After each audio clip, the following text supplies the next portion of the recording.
आसाम पनत जरहाट जिला महाबंधा रेना चा बागान रे मिटंग चेटराय नेल ᱧᱟᱢ ᱟᱠᱟᱱᱟᱭ बीर विभाग रेन हर सेन कते निसली इंजेक्शन एम कते उनी चेटरा को साब आकादेया और चा बागान रेन हर कुवा कथा लेकारे बाडायक कना जे उनी चेटरा दो बांगमा चा बागान रे डेरा लेन ताहेन और बीर विभाग रेन हर कुवा कथा लेकाते बाडायक कना उनी चेटरा साब कते आसाम रिया काजीरंगा बीर रे को आड़ाक कया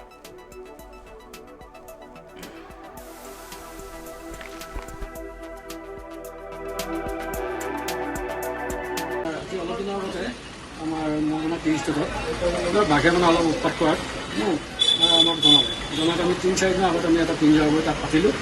তাৰপাছত সেই ৰাতিপুৱাই খবৰ দিছে মেনেজাৰে যে আমাৰ পিঞ্জৰাত বাঘ এটা লাগে। কি বাঘ লাগিছে? আৰু মাইকী নাহৰ ফুটি আৰু মাইকী বাঘ প্ৰায় ৪.৫ বছৰ ৫ বছৰ তেনেকুৱা হ'ব আৰু ৩ ফুটমান ওখ। আৰু আমি লগে লগে গৈ ক'ব পাৰি বাঘটো আমি আনি আঞ্চলিক বন বিভাগ কাৰ্যালয়ত ৰাখিলোঁ। ইয়াত ট্ৰিটমেণ্ট কৰি আমাৰ ওপৰৰ নিৰ্দেশ মতে ক'ত মিলিব লাগে কি কৰিব লাগে তেওঁলোকে দিয়াৰ পাছত আমি কেঞ্চাৰ কৰি দিছোঁ।